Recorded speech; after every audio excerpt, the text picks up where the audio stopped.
urumuherezabitambo iteka, Kristu na Nyagasani.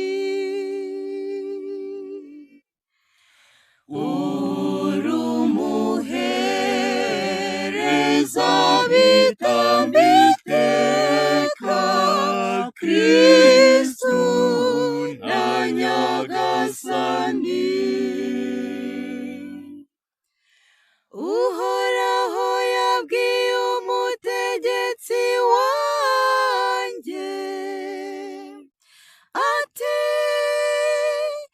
icara iburyo bwanjye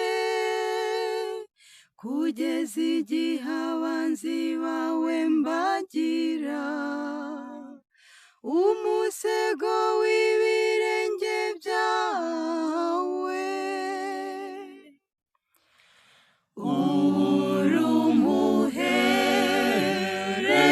Urumuherezabitambo iteka, Kristu na Nyagasani. Inkoni yawe y'ubutegetsi yuje ububasha,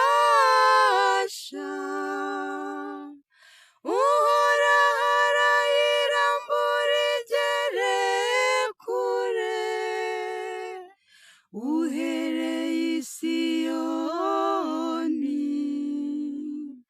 Ganza ugenga abanzi bagukikije.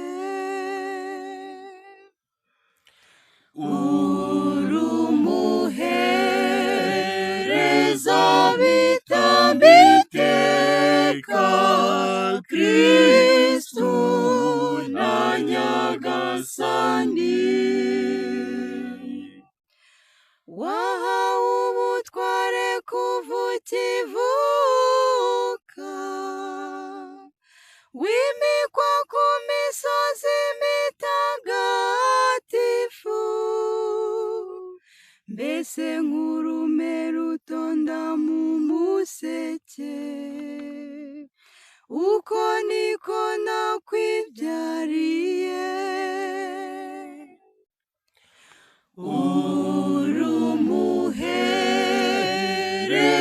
Urumuherezabitambo iteka, Kristu na Nyagasani. Uhoraho yarabirahiriye kandi ntazisubiraho na gato, ati, urumuherezabitambo iteka ryose, uburyo bwa Melikisedeki.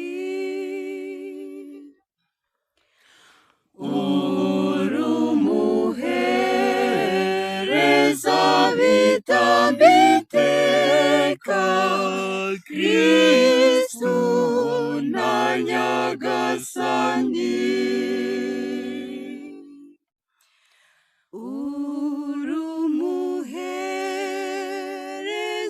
Urumuherezabitambo iteka, Kristu na Nyagasani.